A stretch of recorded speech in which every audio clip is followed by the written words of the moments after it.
ইন্নাল্লাহা গফুরুর রহিম। আমানতু বিল্লাহি সাদাকাল্লাহু মাওলানাল আযীম। মুন্সিগঞ্জ টঙ্গিবাড়ি জামিয়া আরাবিয়া লিল বানাত সোনারং আদর্শ মহিলা মাদ্রাসা 1447 হিজরি শিক্ষাবর্ষে খতমে বুখারী উপলক্ষে আয়োজিত আজকের এই মহতী দোয়া মজলিসে উপস্থিত এই মাদ্রাসার সুনামধন্য সভাপতি এবং আজকের মজলিসের সভাপতি সাহেব, অন্যান্য উলামায়ে কেরাম, মুরব্বিয়ানে কেরাম, দ্বীনী ভাইরা, পর্দার আড়ালে আমার মা বোনেরা, আল্লাহ রাব্বুল আলামিনের দরবারে অসংখ্য শুকরিয়া যে আল্লাহ রাব্বুল আলামিন মেহেরবানি করে দয়া করে আমাদেরকে আজকের এই মুবারক মজলিসে আসার বসার তৌফিক দান করেছেন। সকলে শুকরিয়া আদায় করে বলি আলহামদুলিল্লাহ। ইনশাআল্লাহ কিছুক্ষণ পর বাংলাদেশের উম্মুল মাদারিস হাটহাজারী মাদ্রাসা শেখুল হাদিস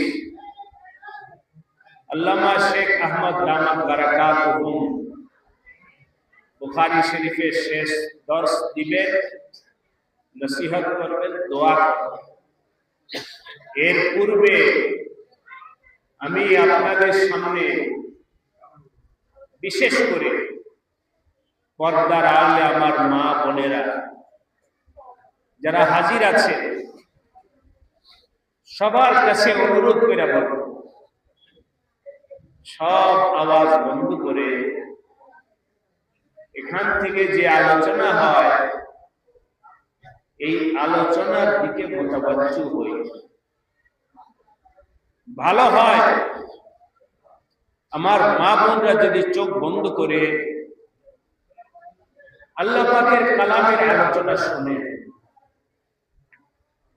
তাহলে ভালো হয়। আর আমার সামনে যে ভাইরা আছেন আপনাদেরকে বলবো, যিনি বলেন তার দিকে তাকায়া কোরআন হাদিসের কথা শোনার চেষ্টা করি মহব্বতের সাথে। মহব্বতের সাথে শুনলে কি হয়? হাদিসে আসছে নবী আলাইহিস সালাতু ওয়াস সালামের কাছে একটা কাফেলা আসছে মুশরিকদের, মক্কার মুশরিকদের একটা কাফেলা আসছে নবীজির সাথে বদরের যুদ্ধে বন্দীকৃত কাফেরদেরকে ছুটায়া নেওয়ার জন্য। তখন এই কাফেলাটা যখন পৌঁছছে নবীজির কাছে, ওই সময় নবীজি সাহাবায়ে কেরামদেরকে নিয়ে মাগরিবের নামাজের ইমামতি করতেছে। কাফের মুশরিকদের যেহেতু কোনো নামাজের বিষয় নাই, এই জন্য ওরা ভাবলো আমরা বাহিরে বসি, ওনাদের নামাজ শেষ হলে তাদের সাথে কথা বলবো। সেই হিসাবে কাফেরদের, মুশরিকদের এই দলটা বাহিরে বৈশা গল্প করতেছিল। এই কাফেলার একজন মুশরিক ছিল জুবাইর ইবনে মুতঈম। ওনার দিলের ভিতরে একটা ভিন্ন ভাবনা আসলো। সেই ভাবনাটা এমন যে আমি মুসলমান হই অথবা কাফের হই তাতে কোনো সমস্যা নেই, আমি যেহেতু আসছি মুহাম্মদ সাল্লাল্লাহু আলাইহি ওয়াসাল্লামের সাথে কথা বলতে, সুতরাং তারা নামাজ পড়তেছে কিভাবে পড়ে একটু দেখি মুসলমানদের নামাজ কেমন, নামাজ কিভাবে পড়ে, নামাজের মধ্যে কি বলে আমি একটু দেখি। সবাই সুবহানাল্লাহ সুবহানাল্লাহ। বাস দরজা খুলে গেল। মিয়ানে আশিক ও মাশুকে রঞ্জিশ কেরামান কাতিবিরা হাম খবর নিস। জুবাইর ইবনে মুতঈম রাদিয়াল্লাহু তাআলা আনহু মনের মধ্যে আসছে দেখি মুসলমানদের নামাজ দেখি, নামাজের মধ্যে তারা কি বলে এটা একটু শুনি। ওই কাফেরদের জামাতের সাথে আড্ডা দিতে না বইসা আসে, আস্তে করে মসজিদের কাছাকাছি চলে আসছে। আয়েশা ওই যেখান থেকে নবীজির তেলাওয়াত শোনা যায় এমন একটু জায়গায় আয়েশা হযরত জুবাইর ইবনে মুতঈম ওই সময় কাফের ছিলেন, এই জন্য রাদিয়াল্লাহু তাআলা আনহু বলছিলেন গান লাগায়া শুনতেছিলেন কি বলে মুহাম্মদ নামাজের মধ্যে। ওই দিন নবী আলাইহিস সালাম মাগরিবের নামাজে তেলাওয়াতের মধ্যে সূরা ফাতিহা পড়ার পর সূরা তুর, একটা সূরার নাম আছে কোরআনে কারীমের মধ্যে সূরাতুত তুর। নবী আলাইহিস সালাম মাগরিবের নামাজের মধ্যে সূরাতুত তুর তেলাওয়াত করতেছিলেন। ওই সূরা তুরের মধ্যে একটা আয়াত হলো ইন্না আযাবা রাব্বিকা লাওয়াকি, ইন্না আযাবা রাব্বিকা লাওয়াকি। কেউ যদি ঈমান না আনে, কেউ যদি নেক আমল না করে, তাহলে অবশ্যই ওই ব্যক্তিকে জাহান্নামের আগুনে জ্বলতে হবে। এই কথাটা এই আয়াতের মধ্যে আছে, ইন্না আযাবা রাব্বিকা লাওয়াকি, নিশ্চয়ই তোমার প্রতিপালকের পক্ষ থেকে আযাব অবধারিত, আগুনে জ্বলতে হবে, জাহান্নামের আগুনে জ্বলতে হবে। এই আয়াত হযরত জুবাইর ইবনে মুতঈম রাদিয়াল্লাহু তাআলা আনহু যখন শুনছেন, আমার ভাই দোস্ত বুঝানোর জন্য বলছি, আমার মা বোনেরা খেয়াল করে শুনবেন, বিদ্যুৎ যদি কোথাও লিক হয়, যাই অজান্তেও যদি কারো হাত ওই লিকের জায়গায় লাগে, তাহলে যেমনি ভাবে বিদ্যুৎ শক মারবে, ঠিক এই আয়াতটা নবীজির জবান মুবারক থেকে আল্লাহ পাকের এই আয়াতের তেলাওয়াত শোনার সাথে সাথে হযরত জুবাইর ইবনে মুতঈম রাদিয়াল্লাহু তাআলা কলমের মধ্যে শক মারছে। সুবহানাল্লাহ।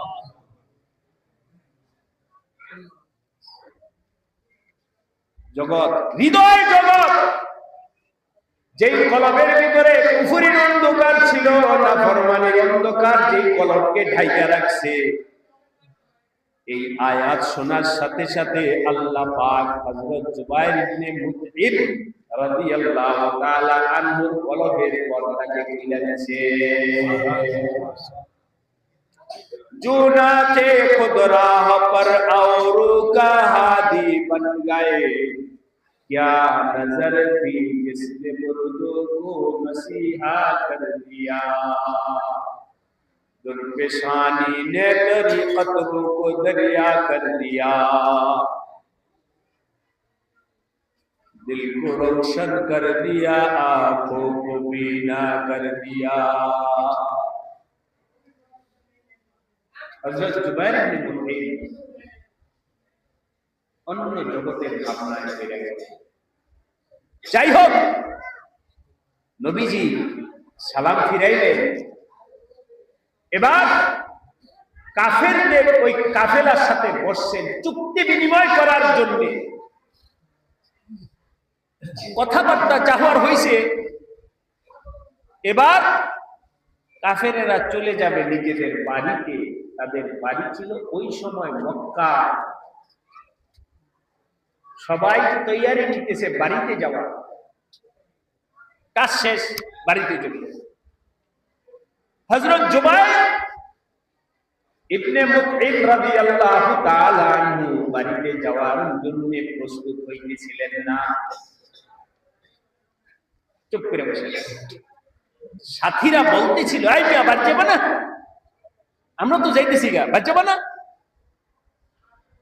হযরত জুবাইর কিছুই বলেন না, চুপ করে বসে। একজনে বলল, কি বাবা, হ্যাঁ না কিছু বলো না, ব্যাপার কি? তুমি কি ওদের ভাষা সাবি হয়ে গেছো? এই জুবাইর, তুমি কি বাপদাদা ধর্ম ছাইড়া দিলে নাকি? তোমার চিন্তায় জগতে দেখা যায় কেমন? চুপচাপ রয়েছো কেন? তুমি কি আমাদের বাপ দাদার পূর্বসূরীদের শিরক এবং মূর্তি পূজাকে ছাইড়া দিছো নাকি? हकीकत छुप नहीं सकती बनावट की उसूलों में। কারো দিলের ভিতরে যদি আমার আল্লাহর মহব্বত চলে আসে, তাহলে সে যতই গোপন করতে চাক না কেন ওই মহব্বত এক সময় প্রকাশ পাবে। ঠিক কিনা বলেন? মহব্বত কখনো গোপন থাকে না দোস্ত, ভালোবাসা কখনো গোপন থাকে না। হযরত জুবাইর ইবনে মুতঈম দিল থেকে আল্লাহর উপরে আল্লাহর মহব্বত হযরত জুবাইর ইবনে মুতঈমের দিলের মধ্যে ঢুকে গেছে। আমার নবীজির মহব্বত দিলের মধ্যে প্রবেশ করছে। কোরআনের মহব্বত জুবাইর ইবনে মুতঈমের দিলের মধ্যে আঘাত করছে। দিল আলোকিত। জুবাইর ইবনে মুতঈম রাদিয়াল্লাহু তাআলা দিল এখন আলোকিত, কিন্তু প্রকাশ করতে চান নাই। কাফেররা যখন বলতেছিল, হে জুবাইর চলো চলো বাড়িতে চলো, বল চলো বাড়িতে চলো, হযরত জুবাইর যেন কিছুই বুঝতেছেন না, শুনতেছেন না। ওরা বলে, সাবি হয়ে গেছো? পট কইরা মুখ দিয়ে বলে গেছে, হ্যাঁ সুবহানাল্লাহ, আমি তো আমার জিন্দেগির সিদ্ধান্ত পরিবর্তন করেছি। আর কোনদিন গায়রুল্লাহর সামনে মাথা নত করব না, আর কোনদিন গায়রুল্লাহর সামনে হাত পাইতা দাঁড়াবো না। আমি তো আমার মালিককে চিনে ফেলছি। এখন থেকে যা হবে সব আমার মালিকের সাথে হবে। যাও তোমরা, আমি আর যাব না। আমি তো মুহাম্মদ সাল্লাল্লাহু আলাইহি ওয়াসাল্লামের দরবার ছাইরা আর কোথাও যাব না। হযরত জুবাইর ইবনে মুতঈম একটা আয়াত শুনে, শুধু কোরআনে কারীমের একটা আয়াত শোনার সাথে সাথে আল্লাহ পাক ওই শোনার বরকতে হযরত জুবাইর ইবনে মুতঈমের কলবের পর্দা খুলে গেছে।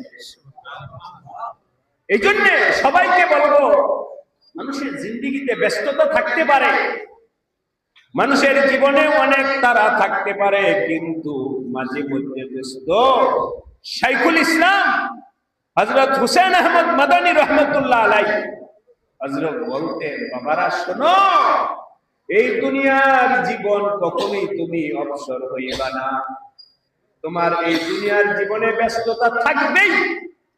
কখনো ব্যবসা বাণিজ্যের ব্যস্ততা, কখনো সংসারের ব্যস্ততা, কখনো অফিসের ব্যস্ততা, কখনো দুনিয়ার নিজের জীবনের ব্যস্ততা। শুইনা নাও, এই ব্যস্ততার বেড়াজাল থেকে তুমি বের হইতে পারবা না। একদিন তো বের হইতে হবেই, যখন মালাকুল মউত হাজির হবে। মালাকুল মউত যখন হাজির হবে, তখন কেউ বলার সাহস পাবে না, আমার একটু কাজ আছে, সময় দাও, একটু পরে আসো। আমার ব্যস্ততা আছে, আমার প্রোগ্রাম আছে, আমার অমুক আছে, আমার তমুক আছে। দোস্ত, কারো বলার সুযোগ থাকবে না, কারো বলার সুযোগ থাকবে না। কথায় কথায় আসলো, তাই আপনাদের কাছে বলছি, অনুরোধ করে বলছি, দুনিয়ার সব হাজারো ব্যস্ততার মধ্যে যখন মালাকুল মউত ডাক দিবে, তখন লাব্বাইক বলতেই হবে, বলতেই হবে। তাওআন, কারহান, ইচ্ছায় অনিচ্ছায়, দোসরা কোনো কথা বলার সুযোগ কারো হবে না। ঠিক কিনা বলেন? সুযোগও হবে না, সাহসও পাবে না। চুপ, হাজির হয়ে মালাকুল মউত যখন ডাক দিবে, তখন আর দোসরা কোনো কথা বলার যেমন সুযোগ হবে না। আপনাদের কাছে বইলা যায়, আমার আল্লাহর পক্ষ থেকে ডাক আসলে অভ্যাস করেন, এক সময় তো তাওআন কারহান, ডাকে সাড়া দিতে হবে। ওই ডাক আসার আগেই কিছু আল্লাহর ডাকে সাড়া দেওয়ার অভ্যাস বানান। আল্লাহ আমাদেরকে তৌফিক দান করুন। বুঝে আসেন এই কথাটা? এখন আবার বলতেছি, এক সময় সাড়া দেওয়া লাগবেই। ঠিক কিনা বলেন? এক সময় সাড়া দেওয়া, দুসরা কোনো কথা বলার এখতিয়ার থাকবে না, সুযোগ থাকবে না। ইদা জাআ আজালুহুম লা ইস্তাখিরুনা সাআতাও ওয়া লা ইস্তাকবিরুন। আলেম বলো, শায়েখ বলো, পীর বলো, পথের ফকির বলো, যুবক বলো, বৃদ্ধ বলো, মহিলা বলো, কেউ সুযোগ ওই ডাকে সাড়া দেওয়ার আগে মাঝে মধ্যে আল্লাহর ডাকে সাড়া দেওয়ার অভ্যাস বানাও। আল্লাহর ডাকে সাড়া দেওয়ার অভ্যাস বানাও। আল্লাহর ডাকে সাড়া দেওয়ার অভ্যাস বানাও। আল্লাহ আমাদের সবাইকে তৌফিক দান করেন। কথার কথা, আল্লাহর ডাকে সাড়া দেওয়ার মানে আজান হয়েছে, অফিসের ব্যস্ততা আছে, না বাদ দে, আমার আল্লাহর পক্ষ থেকে আওয়াজ এসে আমি সব সময় না পারি, আজকে ইনশাআল্লাহ গেলাম। লাব্বাইক, মুহূর্তের মধ্যে অফিস বন্ধ করে আল্লাহর ডাকে সাড়া দেওয়ার জন্য অফিস বন্ধ করছে, আল্লাহর ডাকে সাড়া দেওয়ার জন্য ব্যবসা বন্ধ করছে, আল্লাহর ডাকে সাড়া দেওয়ার জন্য আলোচনা টেবিল বন্ধ করছে, আল্লাহর ডাকে সাড়া দেওয়ার জন্য ক্ষেতের ক্ষেত নিরানো বন্ধ করছে, সব বন্ধ করছে। একটা আবেগ আসছে, আমি ইন্নী যাহিবুন ইলা রাব্বি সায়াহদি, বাস কাজ বন্ধ। কোথায় যাও? বলে আল্লাহর ডাকে সাড়া দেওয়ার জন্য আমার আল্লাহর পক্ষ থেকে ডাক আসছে, আল্লাহর ডাকে সাড়া দেওয়ার জন্য যাইতেছি, আল্লাহর ডাকে সাড়া দেওয়ার জন্য যাইতেছি। আল্লাহ আমাদেরকে তৌফিক দান করুন। আগে বলছি, সব সময় না হয়, জিন্দেগিতে একটু স্বাক্ষর রাখো।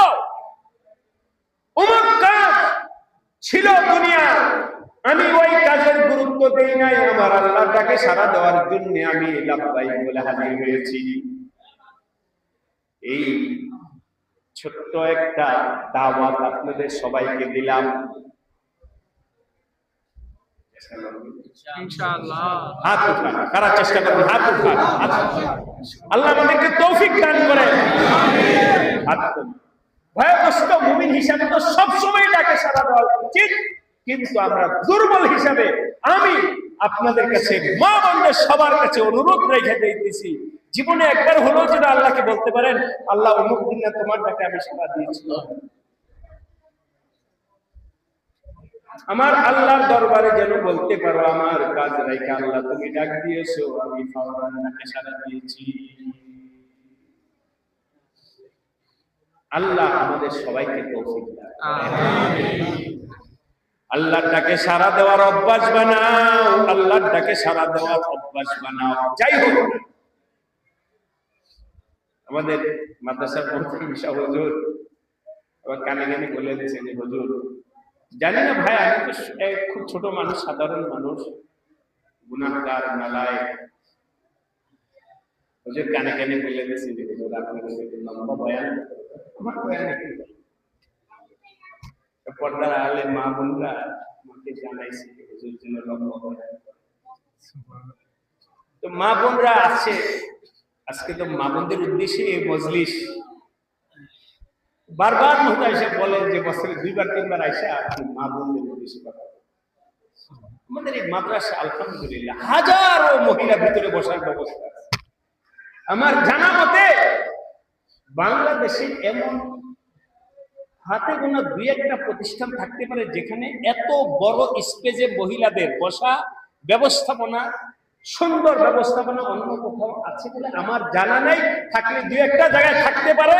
এই মাদ্রাসায় আপনারা তো একটা রুমে বসছেন, ভেতরে আলহামদুলিল্লাহ 5 তলা বিল্ডিং এর প্রত্যেকটা তলায় বিশাল বড় বড় ফ্লোরের মধ্যে আমাদের মা বোন সব বসা 6 তলা। এটা 6 তলা, ওইটা 5 তলা, আরেকটা 4 তলা। সবগুলো বিল্ডিং এ আমার মা বোন ভরপুর। মাঠেও মা বোনরা বসেছেন। এত বড় মজমার মধ্যে জরুরি কথা বলা তো অত্যন্ত জরুরি। মা বোনরা নিজেদের অনেক ব্যস্ততা রাইখা এই সোনারং মহিলা মাদ্রাসার ডাকে সাড়া দিয়ে আসছেন।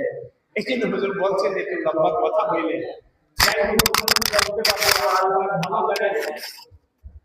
আল্লাহু আকবার। সবাই জানালেন যে আজকে 5000 লোকের আয়োজন, আলহামদুলিল্লাহ বলেন।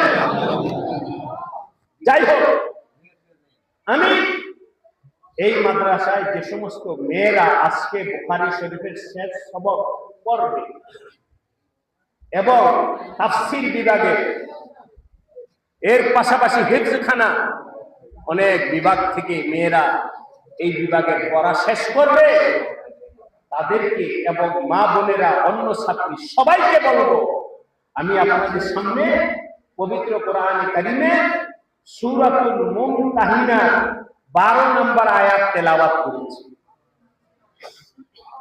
সবাই এই আয়াতটা একটু পড়বে, ভাইরাও করবে, অর্থ করবে, চিন্তা করবে, ফিকির করবে, সিদ্ধান্ত নেবে। আল্লাহ আমাদের সবাইকে তৌফিক দান করে। আয়াতে ছোট্ট একটা শানে নুজুল প্রেক্ষাপট আছে, সংক্ষেপে বলছি। হুদায়বিয়া সন্ধি হয়েছিল।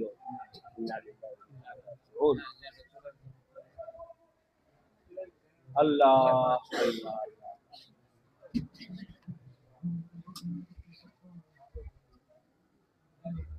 আল্লাহ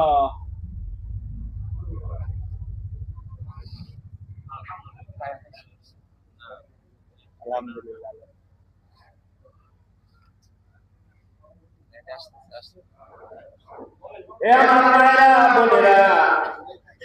একটু অন্তরিয়া শুনে আল্লাহ পাক আপনাদেরকে কতটুকু মহব্বত করেন, মহিলাদেরকে আমার আল্লাহ কতটুকু মহব্বত করেন আল্লাহর কালাম থেকে শুনে নেন। হুদায়বিয়ার সন্ধি হয়েছে কাফেরদের সাথে।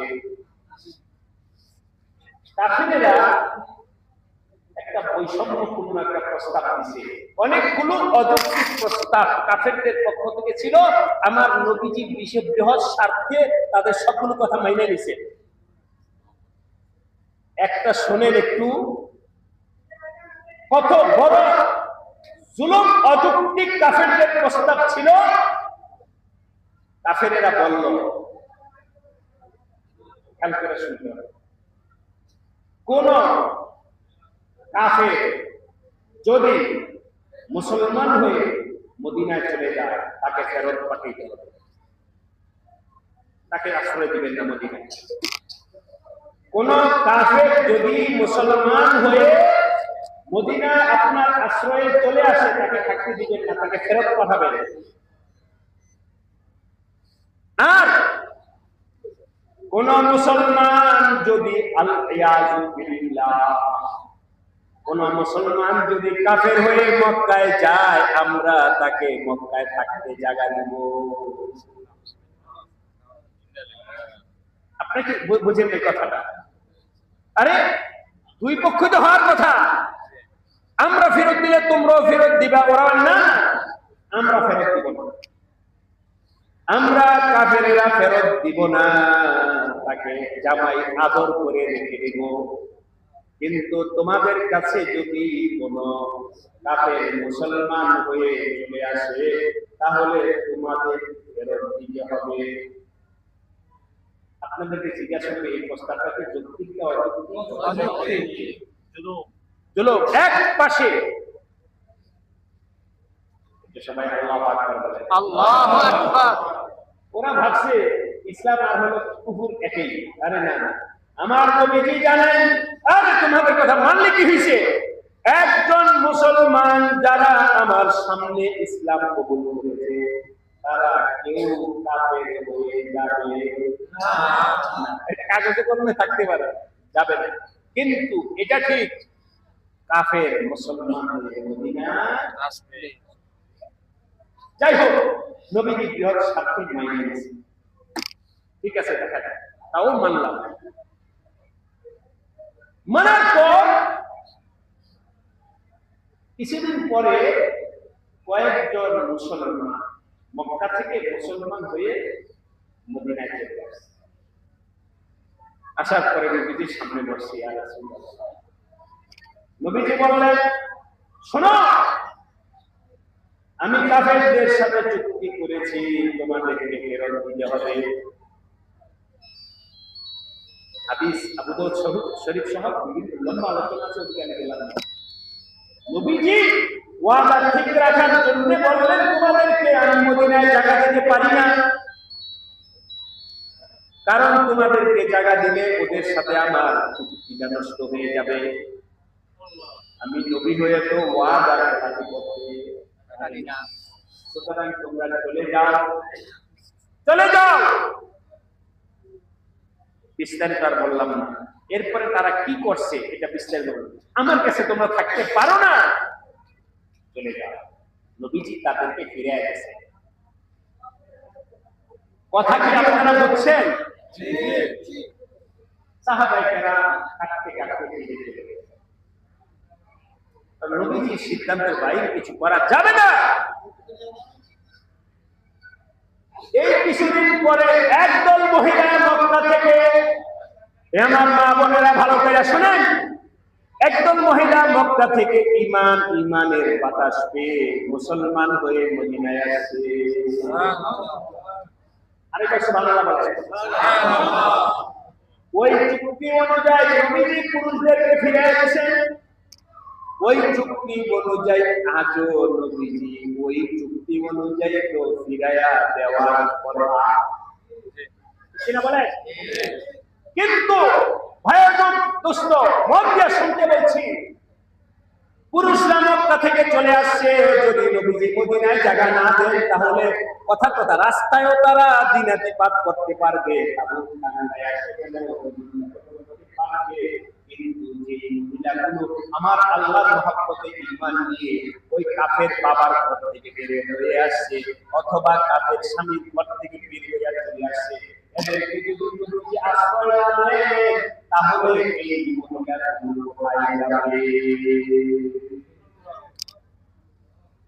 আল্লাহ পাক আয়াত নাযিল করছেন, হে আমার নবী, কাফেরদের সাথে আপনার চুক্তি যা হওয়ার হয়েছে ওইটা ভিন্ন জায়গা, কিন্তু আমাকে মাইনা যে মহিলাগুলো নিজের বাবার বাড়ি থেকে বের হয়ে আসছে, নিজের স্বামী থেকে বের হয়ে আসছে, তাদের ব্যাপারে আল্লাহ নাযিল করছেন ইয়া আইয়ুহান-নাবী, আল্লাহু আকবার, ইয়া আইয়ুহান-নাবী ইযা জাআকাল মুমিনাত,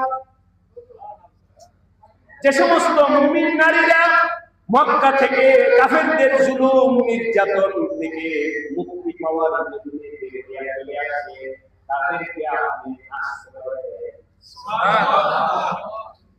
তাদেরকে বিতাড়িত করবেন না, তাদেরকে তারা দিবেন না, তাদেরকে আশ্রয় দেন। তারা কথার কথা ভাই মস্ত, আপনার কাছে আপনাদের বুঝানোর জন্য বলতেছি আমি এভাবে, আল্লাহ যেভাবে বলছেন কোরআন থেকে পরিষ্কার ভাবে বুঝে নিন। ভয়গ্রস্ত আমার নবীজিকে আল্লাহ বইয়া দিতেছেন, এই মহিলাগুলো খাওয়ার সুবিধার জন্য মদিনায় আসে নাই, এই মহিলাগুলো দুনিয়ার ভোগ বিলাসের জন্য আসে নাই, এই মহিলাগুলো বিলাসিতার জন্য আসে নাই, তারা আসছে একমাত্র আমি আল্লাহকে পাওয়ার জন্য। সুতরাং ইয়া আইয়ুহান নাবিয়্যু ইযা জাআকাল মুমিনাতু ইউবাইয়িনাকা আলা আল্লা ইউশরিকনা বিল্লাহি শাইআ, তারা আয়েশা বলেন ইয়া রাসূলুল্লাহ আমরা ওয়াদা করেছি, সিদ্ধান্ত নিয়েছি জীবনে কোনোদিন আল্লাহর সাথে কাউকে শরীক করব না।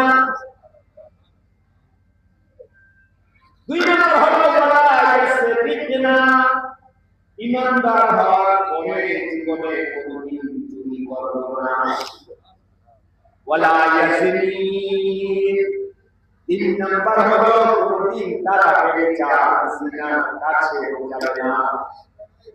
চার নম্বর হলো ওয়ালা ইয়াকতুলনা আওলাদাহুন্না, তারা কোনোদিন, চার নম্বর ওয়াদা হলো সন্তানদেরকে হত্যা করবে না। ওই জমানায় খাওয়াই দিতে, এই জন্য বাচ্চাদেরকে বিশেষ করে মেয়ে কন্যা সন্তান হলে জিন্দা কবর দিত।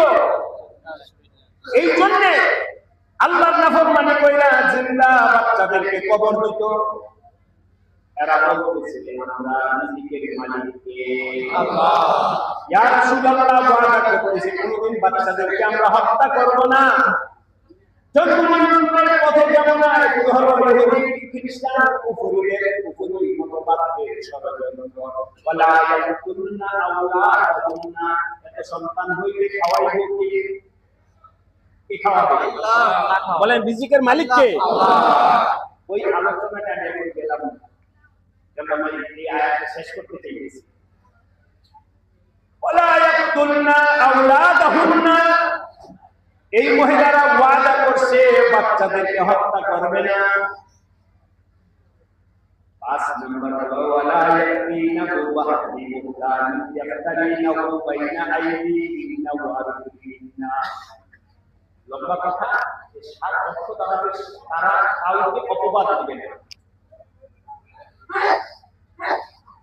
ওয়ালা ইয়াসিনাকা ফি মা'রুফিন, এবং তারা ওয়াদা করতেছে হে রাসূল আপনি যে সমস্ত নেক আমল করার কথা বলবেন আমরা 100% নেক আমল করব।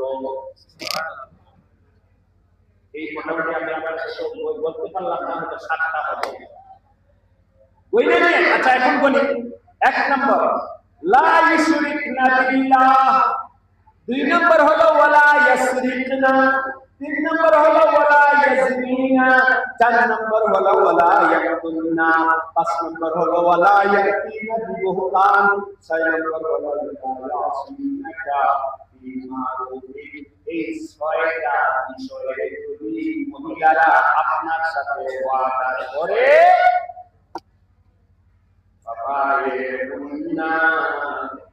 আপনি তাদেরকে ফেরত দিয়েন না, তাদের এই অঙ্গীকার বায়াত শপথকে আপনি কবুল কইরা নেন,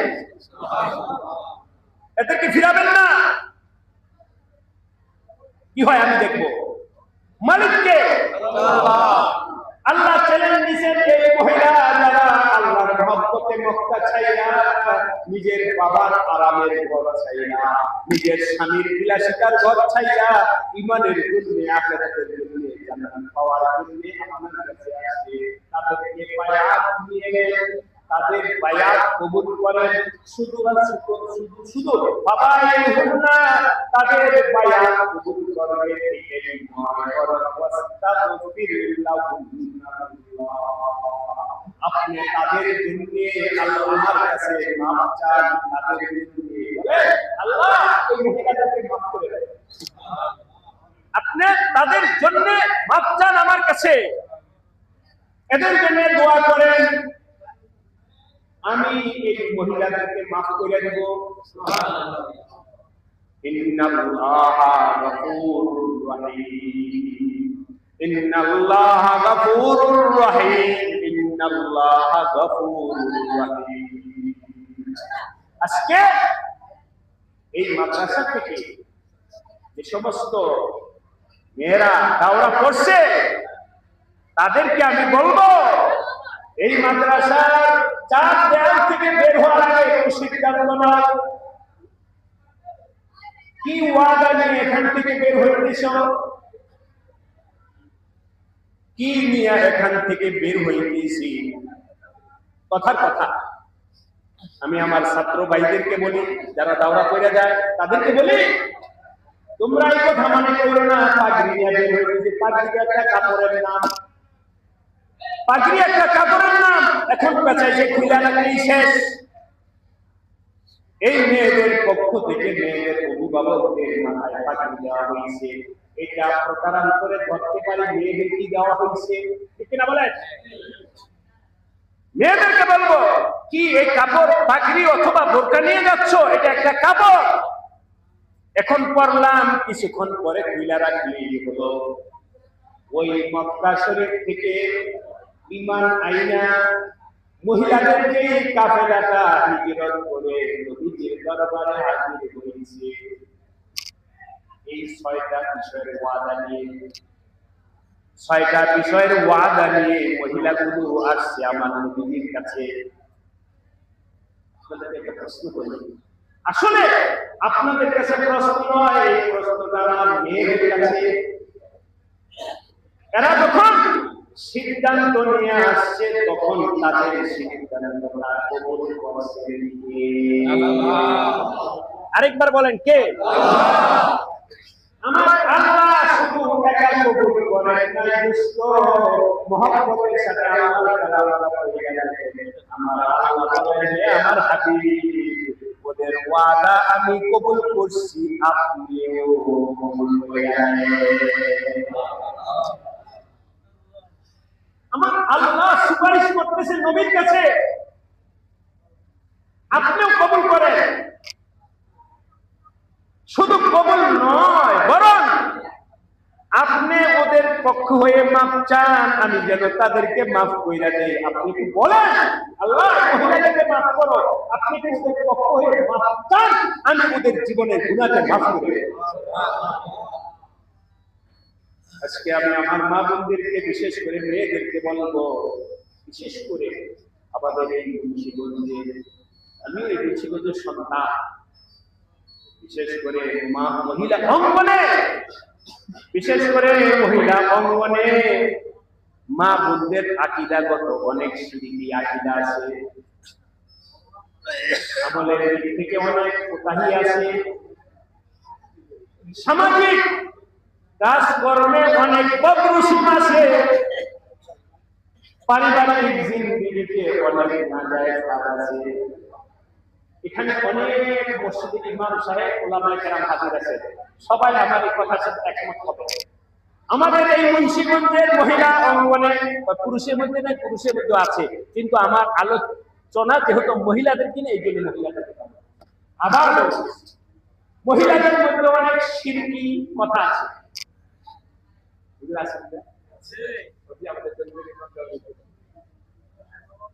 শিরকি অনেক বদ আকীদা মহিলা অঙ্গনে আছে। আমলের মধ্যে অনেক ভুল আমল রেওয়াজ আছে, সামাজিক কাজের মধ্যে অনেক বেদাত আছে, পারিবারিক জিন্দেগিতে অনেক কিছু আছে, নাজায়েজ কাজ, অসুন্দর কাজ, অশ্লীল কাজ, নাফরমানির কাজ, এগুলো আমাদের সমাজের মধ্যে আছে। আছে কিনা বলেন? বাবা মারা গেছে, এটাকে কেন্দ্র করে আজকে আমাদের সমাজে কত কিছু হয়। বিশেষ করে মহিলাদের মধ্যে অনেক বেদাত রুসুমাত আছে। এই বেদাত রুসুমাতের ক্ষেত্রে ইমাম সাহেব, আলেম সাহেব মসজিদে বয়ান করতে পারেন, কিন্তু প্যার মহব্বতের সাথে চাচি, খালা, বোন, কথা আদর কইরা পিঠের মধ্যে হাত বোলায়া তাকে ওখান থেকে ফিরানো তো ইমাম সাহেব পারে না, আলেম সাহেব পারে না, ঠিক কিনা বলেন? এই দায়িত্বটা নিতে হবে এই সোনারং মাদ্রাসার ওই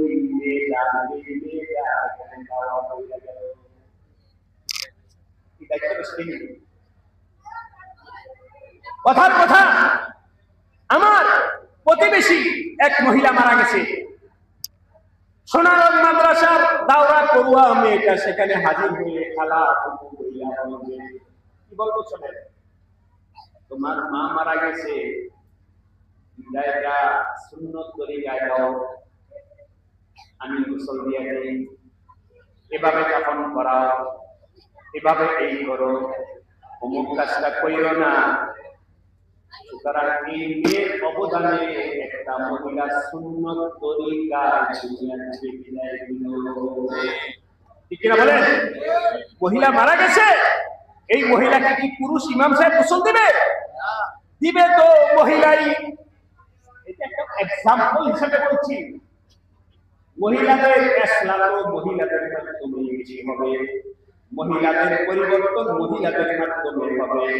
সুতরাং এই মেয়েরা যেন এই আয়াত থেকে কিছু অঙ্গীকার নিয়ে যায় যে আমি আমার সামাজিক, আমি আমার এখান থেকে আরেক হয়ে পড়ালেখা শেষ করে আমি যখন ঘরে যাব, আমি যখন সমাজে যাব, আমি যখন বাইরে যাব, তখন ইনশাআল্লাহ মহিলা অঙ্গনে আমি ইমানের সহি দাওয়াত দিব, মহিলা অঙ্গনে আমি সহি আমল শিখাবো, মহিলা অঙ্গনে আমি সহি রিওয়াজ দিব। রুসুমাতের, বিদআতের, শিরকের ব্যাপারে প্যার মহব্বতের সাথে মহিলাদেরকে আমি ইসলাহ করব। এই সিদ্ধান্ত যদি একটা নিয়ে যায়, তাহলে ওই দিন মক্কা থেকে এই সমস্ত মহিলারা অঙ্গীকার নিয়ে আসার কারণে আল্লাহ পাক তাদেরকে পছন্দ করছেন, আল্লাহ তাআলা তাদেরকে কবুল করছেন, নবীজি আলাইহিস সালাম তাদেরকে কবুল করে দিয়েছেন। আমি আশাবাদী এই মাদ্রাসা নিয়ে কিন্তু আল্লাহ পাক কবুল করে দিয়েছেন। আমিন। কিন্তু আরেকটা কথা বলবো, মেয়েদের আল্লাহ তোমাদেরকে নিয়ামত দিয়েছেন আল্লাহর কোরআন পড়ার। ও আমার ভাইরা বলেন তো, সবাই কি কোরআন নিয়ে বসতে পারে না? সবাই কোরআন নিয়ে বসতে পারে না। কথার কথা বলছি, কোন ব্যক্তি উদ্দেশ্য না, শুধু উদাহরণ হিসেবে বলছি। সারা বিশ্বের বর্তমান সুপার পাওয়ার আমেরিকার প্রেসিডেন্ট কোরআন হাতে ধরার যোগ্যতা রাখে না।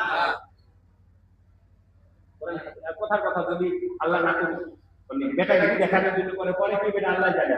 কিন্তু এখন বলেন সে কোরআন হাতে নেওয়ার যোগ্যতা রাখে না। তুমি সারা দুনিয়ার বহুত কিছু হইতে পারো, কিন্তু আমার আল্লাহর কোরআন তোমার হাতে নেওয়ার মতো যোগ্যতা তোমার মধ্যে নাই। কোরআন খোলার যোগ্যতা নাই, কোরআন পড়ার যোগ্যতা নাই। অনেক ক্ষমতাওয়ালা হইতে পারো, এই যোগ্যতাটা দিয়েছেন আমার আল্লাহ। সুতরাং মেয়েরা যেন এটার কদর করে, মূল্যায়ন করে, আল্লাহর কোরআনে সিনার ভিতরে রাখে, কোরআনের আলোকে নিজের জিন্দেগি যেন সারা জীবন চালাতে পারে। আল্লাহ সবাইকে এই ওয়াদা নিয়ে এই মাদ্রাসা থেকে বের হওয়ার তৌফিক দান করেন। এলাকার ভাই বোন সবাইকে আল্লাহ কবুল করে, মাঝখানে জায়গা করে